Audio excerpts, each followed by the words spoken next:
Hello again, YouTube. You're watching Superpower Broadcasting. My name is Kevin, and in this video, I'm going to be discussing the reasoning why and the consequences as a result of the decision by Hillary Clinton to not run for president in the 2020 election cycle. So, what we know is that Hillary Clinton in 2016 won the popular vote by somewhere around 3 million votes. Now, Donnie Yester Vladimir Trump claimed, of course, that 3 million undocumented voters voted, or 3 million illegals voted. That's basically what he said. Undocumented immigrants voted. Total lie. Voter fraud that's confirmed usually ranges between about 20 to 80 cases in the entire country of about 150 million voters. So it's a non-issue. It's beyond negligible. It's vanishingly tiny and inconsequential. But Donald Trump comes out and says, "Oh, her gain in the popular vote was actually attributable to illegals." I mean, what an idiot. But the thing is, she did win by about 3 million votes in the popular vote. But, of course, that doesn't mean anything in terms of becoming president, because you need to get past the 270 electoral votes. The thing is, Donald Trump only won the Electoral College as a result of winning by a margin of 70,000 votes altogether in 3 swing states, those being Wisconsin, Michigan, and Pennsylvania.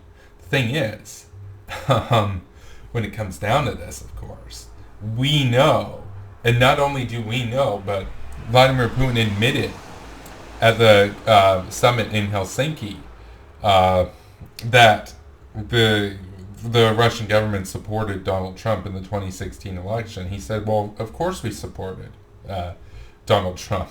What, do you think we're going to support Hillary Clinton?" That's basically what he said. And of course, classic Putin, that's how he operates. That's his modus operandi, where he'll initially deny something for a couple years, or however long it takes. And then once the status quo that he wants is solidified and indisputable, he'll come out and say, "Oh, yeah, we actually were behind this." So a great example of this is the 2014 annexation of the Crimean Peninsula by fascist Russia. Initially, he denied that those were Russian troops. He said, "Oh, no, those are just volunteers. Those are people. We don't have any control over them. They're just doing their own thing." And then once the status quo was affirmed and solidified and power consolidated, such that changing it would essentially necessitate a war with Russia, all of a sudden he comes out and says, oh yeah, those were actually our guys. Because of course he would. Because he knows that at that point nobody's going to do anything about it. Because the West is run by a bunch of isolationists right now, and he's taking full advantage of it. Because he's not an idiot. He's a very smart leader, and he needs to be taken very seriously. And what we see here, of course, is that for the first couple years, government of Russia denies having any culpability, any responsibility in affecting the outcome of the 2016 election. And then once the status quo is solidified, once it's apparent that nobody's going to do anything, that Donnie Yester, Vladimir Trump isn't going to get impeached, that the Mueller report isn't really going to give much information, and that Mueller's just going to play ball, all of a sudden Vladimir Putin comes out and says, oh yeah, we did support him. Because that's how he operates, right? If the long-lasting result of one of his meddling attempts is in question, he's going to play it cool and obfuscate and say, "Oh, no, that wasn't us," or whatever. And then once it's certain and solidified in concrete, the result that he wants, then he'll come out and be all cocky about it and say, "Oh yeah, that was definitely us."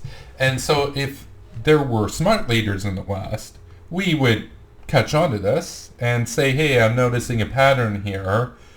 If Russia's denying something else, for example, when they used weapons of mass destruction on British soil and killed British civilians because they were trying to kill an ex-KGB officer, well, a smart a smart statesperson in the West would say, yeah, but I've seen how this game is played. In 3 or 4 years, once it's clear that nobody's going to do anything about it, it's pretty obvious that Putin's going to come out and say, oh yeah, we did, but we're a strong leader or whatever, so what are you going to do about it? Because, of course, at that point, nobody's going to start a war over something that happened 4 years ago. To just see this incompetence, to see this lack of foresight, to just see the West get bamboozled time and time again, it's just a disgrace. Because if we had leaders like George W. Bush, or if we had leaders like Harry Truman the Based, or if we had leaders like Ronald Reagan, they would catch on right away and say, hey, look, I know what you're doing, and I just want you to know that it's not going to work, and that the next time you do something like this, we're not going to play patty cakes and let you give your little excuses and denial. We're just going to go and see it as an act of war, rightfully so, because it is. And the thing is, that's what the British government should have done. It's what the American government should have done. Now, I'm not necessarily saying then that you use conventional military means against Russia, but what you would do, of course, is you may blockade them. You might go further than sanctions. You may retaliate in kind with cyber interference in their regard. You might shut down power plants over there electronically. You might do all kinds of options available. I mean, they probably have technology available to the President of the United States, for example, and probably the Prime Minister of Britain too, that we don't know about, that they could use against Russia without actually having to use conventional troops or anything. There are a lot of means available to retaliate. That would be totally fair given the egregiousness of what was perpetrated by the Kremlin. But of course, we're not going to do it because we're a bunch of feckless. We have a bunch of feckless leaders in the West that are beholden to isolationists or are themselves isolationists. And so in the UK, it's not so much that Theresa May is an isolationist per se, it's just that she didn't really have much political capital to act. And her main opponent is this crazy tanky Jeremy Corbyn, who not only defends the worst socialist regimes in history, but, and then this is where it gets insane, of course, he defends terrorist organizations. He defends theocratic Islamic organizations like Hamas. And so it used to be really bad when these tankies would defend people like Stalin or Mao. That's really bad. But at least they were all atheists and they were going after and defending, doing apologia for like these state religious type figures. Now it's gotten so bad that these tankies, not only do they defend the atheist dictators, they defend the Muslim dictators too. It's even worse than it used to be. Because at least back in the old Cold War, those commies, those socialists, they would still regard religion as the opiate of the masses, whereas now they've embraced religion and they've embraced socialist tyranny. So it's even worse. So when it comes down to all this, Hillary Clinton should have run for president. Because the thing is, the Democratic field right now, as it stands, is populated with, one, a dictator apologist, Tanky Tulsi, that even though she's not polling that well, she's making the entire party look bad. She's polling at almost 0%, basically. But they still let her on the stage to defend the Taliban. And that, because she's positioned on the stage on an equal footing with the other 19 candidates, that makes the DNC look bad. It makes the party look bad. It makes Democrats look like dictator and terrorist apologists. Now, maybe that's not going to hurt them as much as it might have back in the day, like if this was 2004 or something, or 2003. But because Donnie Yes Sir Vladimir Putin, or Donnie Yes Sir Vladimir Trump defends Putin and Kim and all these egregious dictators and terrorists on a regular basis. But it still makes the party look bad, and it still ultimately hurts the Democratic Party. Then we have Joe Biden. And I'll do a video on Joe Biden's performance, but he didn't do that well. He got absolutely crushed by Kamala Harris. Now, Kamala Harris, she doesn't actually seem that hawkish. She has charisma, mind you. I don't know too much about her. I haven't seen much detailed policy proposals from her. You have Elizabeth Warren. Elizabeth Warren, very isolationist, also has no chance of winning, not as charismatic, and has so many points of baggage that can be used against her by Donald Trump. So, for example, he's just going to call her Pocahontas in every speech, and he'll just win the election based on that alone. So she has no chance of defeating Donald Trump. Then you have Bernie Sanders. Bernie Sanders, whose time is basically like 3 years past now, where he's arguing for a higher minimum wage at a time when we have a lot of automation going on in America, where a higher minimum wage isn't really going to do much if you lose your job because of automation and the person who's supervising the robots gets 15 an hour. Like, that's not a good solution. That's not a good workaround to just raise the minimum wage. It's just such a band-aid, such a 1950 solution to a 2019 problem. Then we have Andrew Yang. And I like Andrew Yang. He's kind of an isolationist. He has a similar foreign policy to people like Elizabeth Warren and whatnot. But at the same time, he also admitted that Russia was the problem, that Russia was the greatest threat facing America. So he's not necessarily going to do that much about it in terms of conventional military force, in terms of the military buildup. He may be more of an Obama, but even an Obama is an improvement on the status quo at this point, which is just dictator apology and bow down to the Kremlin. So I like Andrew Yang, and I like a lot of his economic proposals. I think that the universal basic income is the future. I think that the only way that you can mature as a capitalist system and get past the infancy in capitalism, because we're at such an early stage in the history of capitalism where we're just past the Industrial Revolution, basically. Andrew Yang wants to move the economic system forward to a point where capitalism can mature and really have a renaissance where we can spur entrepreneurship by covering the basic needs for people. That makes all the sense in the world, in my view. And I'm a capitalist. I'm not a socialist or anything. I think that universal basic income makes a lot of sense. Milton Friedman would agree with that. Actually, a lot of very capitalist economists are in the same court as Andrew Yang at this point. A lot of billionaires also agree about this. Like, this isn't some socialist, insane sort of thing or whatever. This is a pragmatic solution to issues that Tucker Carlson, such as automation, he'll characterize as the death of America or whatever. Well, no, they don't have to be. They can be a really bad thing if you treat them like Bernie Sanders wants to treat them.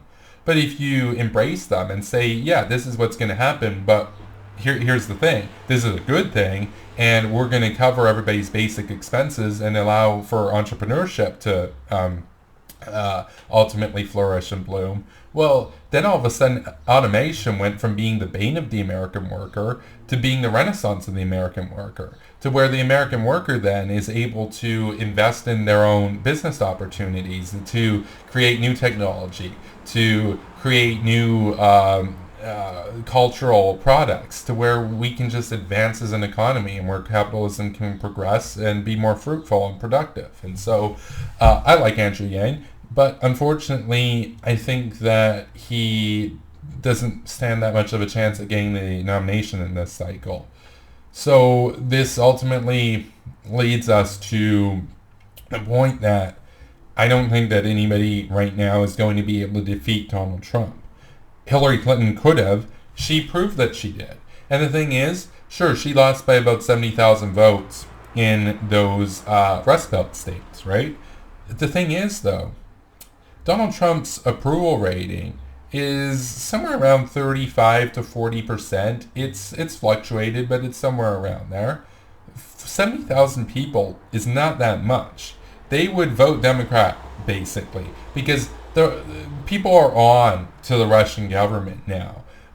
All the fake news, everything that's put out there, the Internet Research Agency, all the memes that the Russian government produced to sow discord and chaos in America, they've had to curtail some of that because it's obvious at this point.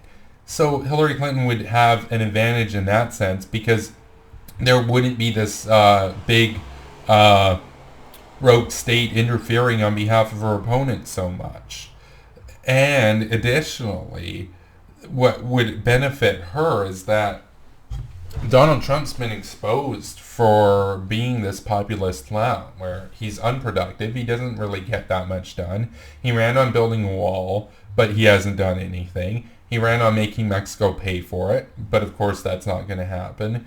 He ran on all these platitudes and all these statements about making America great again, but all he's done is defended Russia. All he's done is defended Bashar Assad. All that he's done is basically flip-flopped and been very indecisive about Iran, whereas if Hillary Clinton was president, that drone strike, or that drone attack, when Iran shot down that drone, well, the Ayatollah would not be in power right now. She would have taken out their regime. And so, when it comes down to all of this, it's clear that she has the national interest of America at heart, whereas Donald Trump has the national interest of the Kremlin at heart. And that is increasingly obvious to a lot of Americans, where it wasn't in 2016. I mean, there were jokes and whatnot about Trump being a Russian plant and everything, but it wasn't necessarily taken that seriously. Whereas now, her candidacy, she has been vindicated because 100% of the U.S. intelligence agencies came out and said, yes, Russia interfered on behalf of her opponent. And she still only lost by 70,000 votes. So when you have the government of Russia acting against you, I mean, and you just have your own campaign on your side, and you only lose by 70,000 votes, that's still pretty impressive. I mean, she could have still probably won even with all of that if she had campaigned slightly more efficiently. But I mean, everybody makes mistakes. You can't do everything perfectly. Hindsight is 20/20.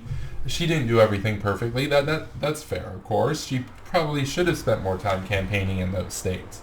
But by the same token, she might not have gotten as many votes in other states that she did campaign in. And so that's always not that much of a good argument to make, because it makes it sound like those other states were in the bag. Whereas we know that even in the most democratic of democratic states like California, you still have a pretty high percentage of Republican voters. Texas, very deep conservative state, 40% vote Democrat in the presidential cycle. So these things are not as clear-cut as they might seem. There are nuances around these things. And so Hillary Clinton, she largely did the best that she could, and she won the popular vote, and she almost won the Electoral College. Donald Trump had about $1 billion extra in free media than she did. People talk about Hillary Clinton, she raised somewhere on the order of about $200 million more than Trump in donations. Okay, that's fine. But she only got somewhere around $3.8 billion in free media. He got about $5 billion in free media. So Donald Trump had about $1 billion advantage once you monetize everything. And of course you should monetize everything. You absolutely have to monetize everything, because those straight donations, what do? They buy advertisements. But what are advertisements? Advertisements are media exposure. They are television exposure, radio exposure, etc. Well, what's free media? Television coverage, radio coverage. I mean, so they're basically apples to apples in essence. And so, yeah, Donald Trump had about $1 billion advantage, and he still only won by about 70,000 votes.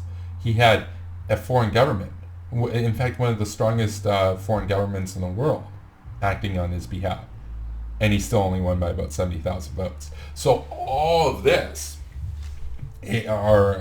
acts as data points for why Hillary Clinton should have run, because she could have been president in 2020. But she listened to the haters, she listened to the critics, she listened to all the people, all the 4chaners, all the people who, think of her as disgusting, all the isolationists, etc., and said, no, I'm not going to run. I mean, I like Hillary Clinton by and large, but she cares too much what people that don't like her and will never like her think of her. I wish that she didn't care as much. I mean, if you're the president of the United States, you have to represent everybody, of course, but there's a difference between being the president and running for president.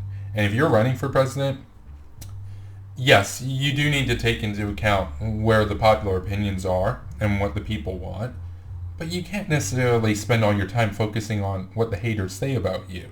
You just can't. It will get to you, it will wear you down, and it's an exhausting experience running for president for 2 years, basically. But what needed to happen was she needed to ultimately say, well, yes, this is not that good, but the health of the country, the health of the republic is at stake, and she could have done it because Joe Biden is going to drop the ball. Joe Biden is he's just not that competent, and he's just not that politically appealing these days. Barack Obama chose Joe Biden to be his vice president, not to help him get black voters. He picked him to help appease basically white Southern racists and say, hey, look, I know that you don't like blacks, but it's okay because I'm going to pick a vice president. And if I die for some reason, you'll have 1970s Democrat or whatever in the White House. He tried to make himself palatable to the bottom of the barrel of American society. How did he do that? He used Joe Biden. So Joe Biden's claim to fame at this point is making Obama palatable to racists. I mean, he's not going to do it. He's just not going to do it. And his poll numbers are tanking. I mean, since the second debate night, just in about a week, his numbers have dropped over 10%. I mean, all the hype around him, everything, was predicated on this idea that, well, he's the one who's going to defeat Donald Trump. No, he's not going to defeat Donald Trump. And that's becoming clearer and clearer, that it's just a house of cards, that it was all just a facade. And the more and more he opens his mouth, the lower and lower his poll numbers drop. That is a recipe for disaster. Hillary Clinton would be polling at about 40 to 50% right now if she was running. And she would just go up and up and up. And Bernie Sanders, Tulsi Gabbard, Andrew Yang, all these other people, they would cannibalize each other and their bases would attack each other, which is happening now, of course. I, of course, spend quite a bit of time browsing the talking points of my enemies, my political opponents, and some of those, of course, are Tulsi Gabbard fanboys. And what are they doing right now? They're maligning Bernie Sanders as a big government socialist SJW, because they're all socially conservative Putin lovers who like Tulsi Gabbard because she loves Assad and is cool with North Korea and Russia, basically. And she used to be very socially conservative. She may have genuinely evolved, or that might be a ruse. We'll see how that goes. But we do know that she defends war criminals and dictators. And so she has that appeal there. Hillary Clinton would just absolutely stand out 100% and clean up the nomination way faster than the last election cycle. I mean, you got 20 plus candidates right now running for president. And I mean, I like Amy Klobuchar. I like Buttigieg. I like Eric Swalwell. I don't see them necessarily rising to defeat Donald Trump this election cycle, unfortunately. Now, hopefully I'm wrong about that. But if the Democratic Party is going to put their eggs in Joe Biden, for example, and say, he's the basket that's going to carry us to victory, no, that's just going to hand Donald Trump the election. Hillary Clinton would handedly defeat Donald Trump. I would say it would probably turn out to be about 52 to 48 in the popular vote, and I could see her actually cleaning up and passing 300 on the Electoral College. Because those people in Michigan, those people in Pennsylvania, they realize that they got bamboozled by Donald Trump. Donald Trump ain't bringing back any coal jobs. He's not going to bring back the factories. And in fairness to Donald Trump, I hate to do it. You hate to do it, right? But I mean, you gotta be fair where fair is fair, right? Even if Donald Trump was genuine and did care about bringing back the factories, like made 100% genuine effort, spent all of his time doing it, just gave up the golf course, never went to Mar-a-Lago, spent all of his time talking with economists and actually devising a plan to go about doing it, it wouldn't happen because nobody wants to pay like an extra $500 for products that they could buy for like $200 elsewhere that are made in China or made in India or made in Vietnam. It's not a tenable solution to address the problems and the issues of the modern economy, of the information economy, the quasi-information economy, by trying to go back to a 1950s manufacturing economy, like Tucker Carlson wants to do. That is just not tenable. That is not a practical solution. All it is a platitude and an appeal to those who are bitter and want to go back. But you can't go back. Andrew Yang actually has a way to move forward, but unfortunately, I just don't see him being able to get to the numbers needed to get the nomination. As much as I like a lot of his proposals. And again, a lot of liberal economists, Milton Friedman, for example, have embraced universal basic income. It is actually consistent with a lot of liberal economics. It is, because it provides a replacement, one, to the welfare state, but two, it spurs entrepreneurship and innovation. It is at its core, what I would argue, necessary for a mature capitalist system to prosper, right? And so if you are capitalist, you should embrace universal basic income. Now, maybe you disagree with how much it should be. Maybe you think it should be more. Maybe you think it should be less. Maybe you have an issue with how Yang would go about doing it. Maybe you have an issue with the value-added tax. Those are all fair points of argument, right? But the UBI as a principle is the future. Bernie Sanders is the past. He's basically a 1950s socialist solution to 2019 information economy capitalist issue. And so that's not tenable. Hillary Clinton, of course, she could call out Donald Trump for not bringing back the jobs, because even though he couldn't, he ran on it. And so he has made himself liable and exposed himself and opened himself up to the critique. And so she would win handedly. It would be just a blue wave. It would be a blue victory, and she could be the president of the United States. Now, I think it's probably too late for her to get into the race. I doubt she'll ever see this video. But if by some chance anybody who happens to be an intern, or anybody who happens to work for the Clinton campaign, anybody who happens to be associated with anybody in the Clinton family or their acquaintances, maybe you might want to show her this video, or somebody that is acquainted with her this video, because I don't think it's necessarily too late. I think that she still could do it, because Joe Biden is just plummeting so fast. She could sweep in and be the champion of liberal values, be the champion of America, and just clean house and handedly claim the nomination within 6 months and go on and beat Donald Trump and get 300 electoral votes and get 52% of the popular vote, and then stick it to Russia when she gets in the White House, and stick it to Iran, and stick it to Assad, and stick it to North Korea for taking advantage of the United States and the West for all these years. And I know that that likely will not happen, but a hawk can dream, right? And it is no dream that if she did run, that she could clean this up and clinch that victory very, very, very quickly. And ultimately with the lowest amount of risk for the Democratic Party. Because even if Joe Biden somehow by some miracle cleans up the nomination, man, that is such a risky gamble that he's going to take Donald Trump down. I just don't see it happening. I don't see it happening at all. So if you ever happen to see this, Hillary Clinton, your time is actually now. Bernie Sanders' time would have been 2016. He had the best shot in 2016. Your best shot is now. Barack Obama, very good candidate. Donald Trump in 2016 had $1 billion more than you and the assistance of one of the largest rogue states in the world in terms of the financial capacity that they had. You had everything positioned against you. You had the fascist Russian government. You had the Kremlin acting against you.